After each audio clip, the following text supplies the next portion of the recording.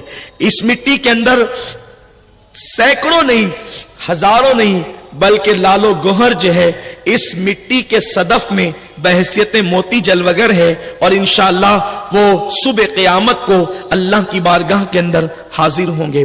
یہ مٹی بڑی اہم مٹی ہے، لیکن آزادی میں مسلمانوں کا کردار بیان کرنے سے پہلے میں تھوڑا سا تاریخ کے اوراق کو پلٹنا چاہتا ہوں اور اس بہت بڑے وطن کے محبوں سے اور خواتین اسلام جو یہاں موجود ہے ان کو دعوت فکر دینا چاہتا ہوں۔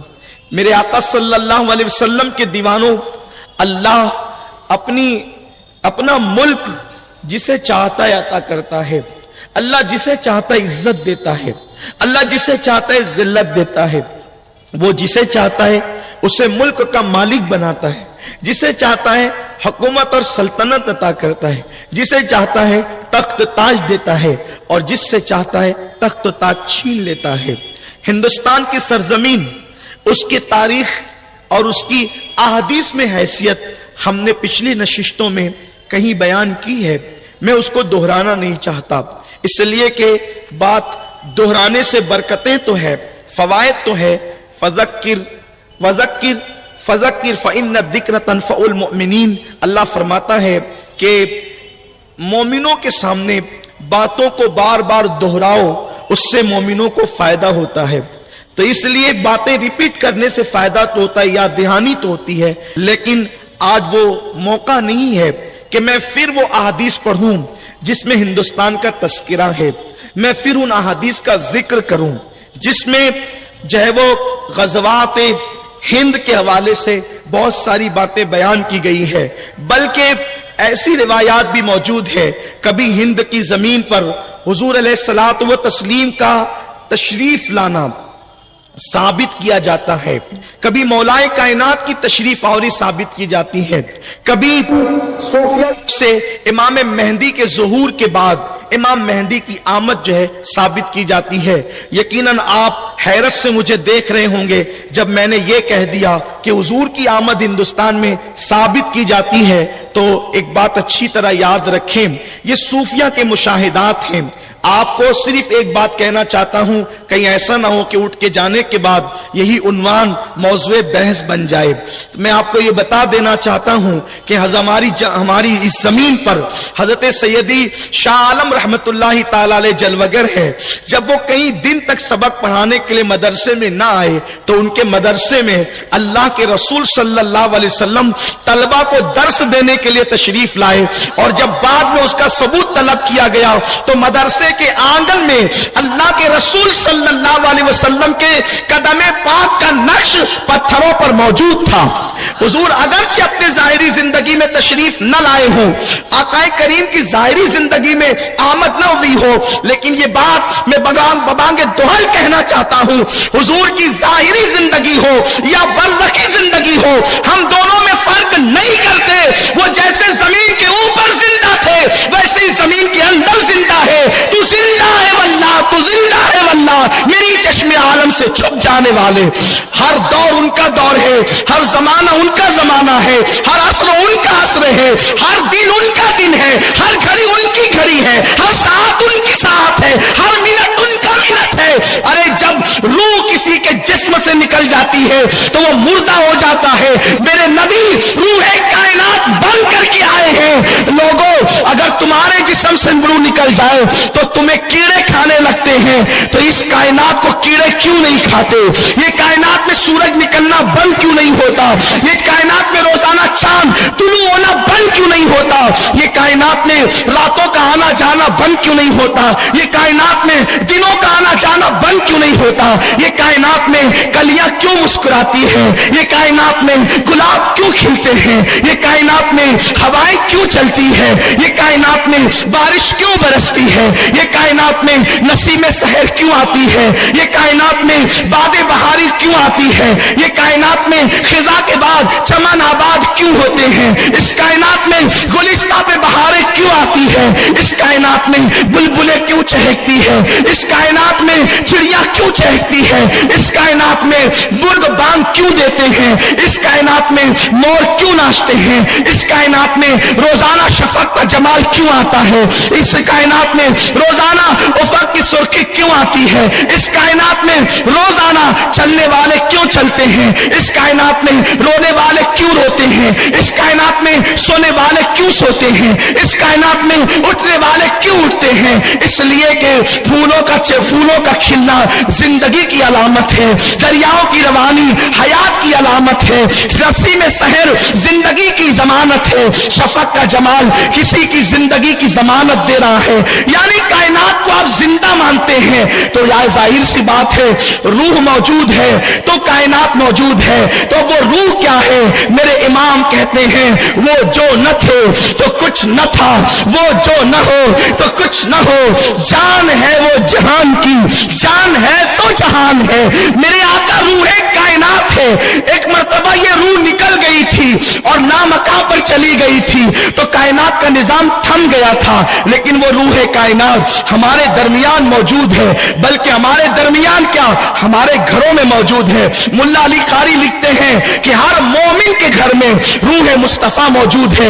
اتنے قریب ہے, اتنے قریب ہے, اتنے قریب ہے. سنیوں, میرا عنوان آج وہ نہیں, تمہیں نہ کسی کی دعا کی ضرورت ہے, نہ تمہیں کسی کی دوا کی ضرورت ہے, نہ تمہیں کسی تعویذ کی ضرورت ہے, کیونکہ تمہارا نبی 24 گھنٹے روح مصطفیٰ تمہارے گھروں میں موجود ہے.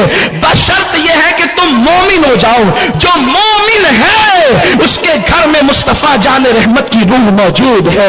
لیکن اسے مومن کہلانے کا حق کیا ہے کہ جس کے گھر میں سیریل کے نام پہ کفر یا کلمات بجتے ہوں؟ انہیں مومن کہلانے کا حق کیا ہے؟ جن کی بیٹیاں بے پردہ بائک چلاتی ہو انہیں مومن کہلانے کا حق کیا ہے؟ کہ معاذ اللہ جن کے بچے شراب کے اڈوں کو آباد کرتے ہو انہیں مومن کہلانے کا حق کیا ہے؟ جن کی اولادیں کتا گولیاں کھا کر نشے میں پڑی رہتی ہو انہیں مومن کہلانے کا حق کیا ہے؟ جو چند سکوں کے عوض میں ایک دوسرے کا قتل عام کرتے ہو انہیں مومن کہلانے کا حق کیا ہے؟ کہ جو معاذ اللہ ایک دوسرے سے حسد کرتے ہو, ایک دوسرے کی غیبت کرتے ہو, ایک دوسرے کا برا سوچتے ہو. مومن کی شان تو یہ ہے, مومن وہ ہے جو ان کی عزت میں مرے دل سے, مومن وہ ہے جو ان کی عزت میں مرے دل سے انہیں جانا انہیں مانا, نہ رکھا غیر سے کام. للہ الحمد, میں دنیا سے مسلمان گیا لیکن ایسوں کو میں کافر بھی نہیں کہتا, لیکن یہ ضرور کہتا ہوں ہوں کہ جو کلمہ پڑھتے ہیں اللہ اللہ اور کلمے کا تقاضا پورا نہیں کرتے وہ مسلمان تو ہے لیکن کامل مومن نہیں ہے، اور جو کامل مومن ہے اس کے گھر میں روح مصطفیٰ صلی اللہ علیہ وسلم موجود ہے۔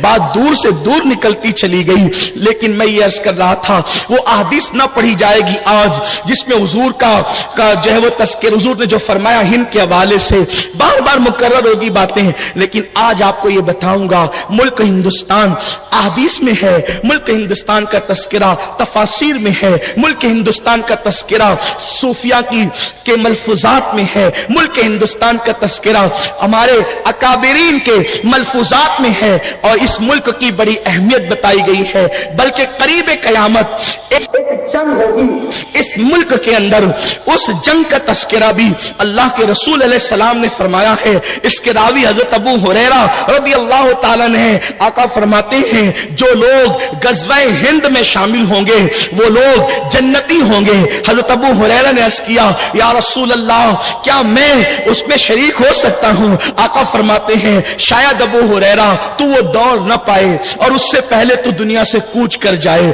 میرے آقا علیہ السلام کے دیوانوں ایک بات یہاں یاد رکھے، غزوہ اس کو کہتے ہیں جس میں اللہ کے رسول بنفس نفیس شریک ہوتے ہیں، اسی کو غزوہ کہتے ہیں، لیکن حضور علیہ السلام اس میں بظاہر شریک نہیں ہوں گے، پھر بھی اس کو غزوہ ہند کیوں کہا گیا ہے؟ انشاءاللہ کبھی آپ مجھے مرکز پہ یاد دلائیں گے تو ہم غزوہ ہند کے بارے میں مکمل احادیث کے حوالے لے کر اس پہ گفتگو کریں گے۔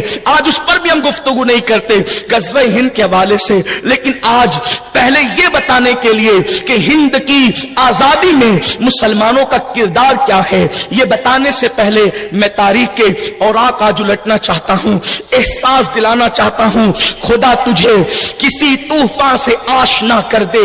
اقبال نے مسلمانوں کی حالت زار کو دیکھ کر کے کہا تھا خدا تجھے کسی طوفان سے آشنا کر دے کہ تیری بحر کی موجوں میں اضطراب نہیں۔ جس قوم کے سینے کے اندر اضطراب نہیں ہے وہ قوم زندہ قوم کہلانے کے قابل نہیں ہے۔ آؤ اپنے ماضی کی سیر کرتے ہیں، اسکول نمبر 14 کے گراؤنڈ میں بیٹھ کر آئیے تھوڑا سا ماضی کے اندر چلتے ہیں، ماضی کے جھروکے میں جھانکتے ہیں، وہ ماضی جو بڑا حسین ہے۔ اور یاد رکھنا بہت سارے لوگ کہتے ہیں کیا ماضی ماضی کی بات کرتے ہو، حال کی بات کرو جو بے حال ہے۔ ہم کہتے ہیں میرے عزیز جب تک کہ انسان کے سامنے اپنا تابندہ ماضی نہ ہو اس وقت تک کہ اس کا حال معتبر نہیں ہوتا، اور جس کا حال معتبر نہیں ہوتا اس کا مستقبل کبھی تابندہ نہیں ہوتا۔ ماضی کی بنیادوں پر حال میں مستقبل کے لیے عمارتیں تعمیر کی جاتی ہے۔ اب آئیے ہم اسی طرف چلتے ہیں، آئیے مدینہ منورہ کی زمین ہے، سرزمین مدینہ طیبہ ہے، اور مدینہ منورہ کی زمین پر حضور علیہ السلام کے مزار مقدس کا خادم سیر الاولیاء کے مطابق، سیر الاولیاء کے بیان صاحب سیر الاولیاء کے بیان کے مطابق اپنے الفاظ کے جامع میں وہ بات عرض کروں، ان تصورات اور تخیلات کی طرف آپ کو لے کر کے چلوں۔ خادم بارگاہ رسالت اچانک حجرے مصطفیٰ کریم سے باہر آتا ہے اور کہنے لگا، مسجد نبوی کے محدثین کو کہنے لگا تم میں معین الدین کون ہے؟ آج تھوڑا سا میں مائک پہ کھانسوں گا، مجھے معاف کر دیجئے گا، اس لیے کہ تھوڑی سی طبیعت اچھی بہت ہے لیکن پروگرام کے موافق نہیں ہے کہ مومن کی طبیعت کبھی خراب نہیں ہوتی۔ میں وہ مومن ہوں کہ ہم شفا کی نہیں بلکہ یوں دعا کرتے ہیں جان ہے عشق مصطفیٰ روز فضو کرے خدا، جس کو ہو درد کا مزہ ناز دوا اٹھائے کیوں، بیماری کا شکوہ مائک پہ کر کے یار کی شکایت نہیں کرنا چاہتا، لیکن اتنا چاہتا ہوں طبیعت بہت اچھی ہے لیکن پروگرام کے موافق نہیں ہے۔ اب آپ اس کو سمجھیں، اس لیے اگر میں جگہ جگہ پر کھانس دو، اللہ کرے نہ آئے کھانسی، لیکن اگر آ جائے تو نازک طبیعت کے لوگ مجھے معاف کر دیں، اس لیے کہ محفل کے آداب کے خلاف ہے اونچی آواز میں کھانس دینا یا چھینک دینا۔ اب میں مائک میں کھانسوں یہ تو زیادہ آداب محفل کے خلاف ہوں گا۔ میں چاہتا تھا کہ احبابی پروگرام چلا لیں لیکن طبیعت گھر بیٹھنے نہیں دیتی، اس لیے کہ پتہ نہیں زندگی کتنی وفا کرتی ہے، اس کی کوئی گارنٹی نہیں ہے۔ دل کے جذبات کسی کے دل میں منتقل ہو جائے تاکہ اس کے لیے اور میرے لیے نجات کا ذریعہ بن جائے۔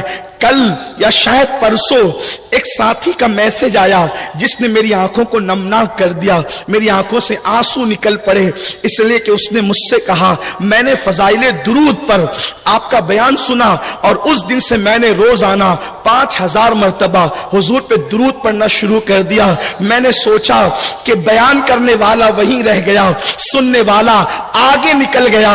میں نے تو 5000 مرتبہ درود نہیں پڑھا روزانہ، لیکن کوئی سن کے پڑھ رہا ہے، اللہ کرے اسی کا پڑھنا میرے لیے نجات کا ذریعہ بن جائے۔ تو بس اسی جالالچ کے تحت آتے ہیں تاکہ آپ کے دل میں بات اتر جائے۔ تو آئیے ماضی کے جھروکوں میں جھانکتے ہیں، وہ تصورات کی دنیا۔ سیر الاولیاء کو میں اپنے اس کا اقتباس اپنے الفاظ کے جامع میں عرض کروں۔ محدثین مسجد نبوی کے پاس وہ خادم آ کر کہتے ہیں تم میں معین الدین کون ہے؟ چلو اللہ کے رسول بلا رہے ہیں، جبکہ حضور کو پردہ فرمانے تقریباً 5 صدیاں بیت چکی ہے۔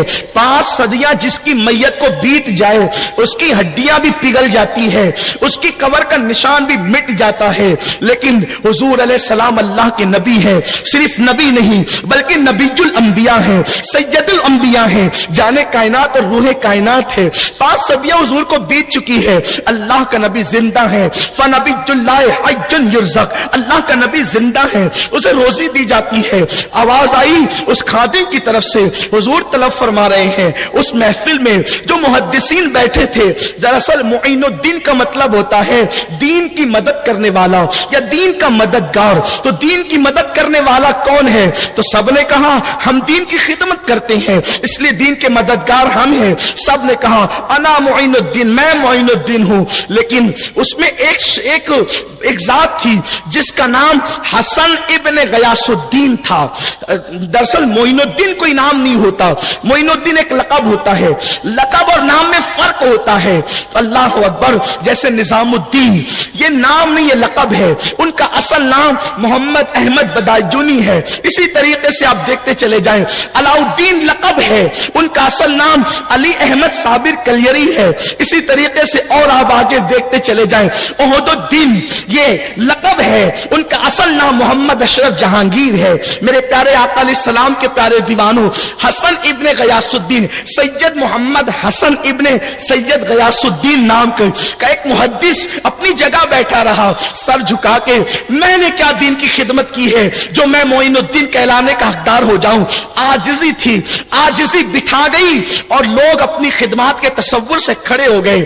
اس خادم نے کہا ایک معین الدین کو طلب کیا جا رہا ہے، اتنے سارے معین الدین کو نہیں، رکو میں پوچھ کر کے آتا ہوں کہ معین الدین کون سا معین الدین چاہیے۔ قبر رسول پہ حاضر ہوئے اور عرض کی حضور اتنے سارے وہاں معین الدین ہیں، کون سا معین الدین چاہیے؟ تو قبر رسول سے آواز آئی معین الدین حسن چشتی کو بلا کر کے لاؤ، معین الدین حسن چشتی کو بلا کر کے لاؤ۔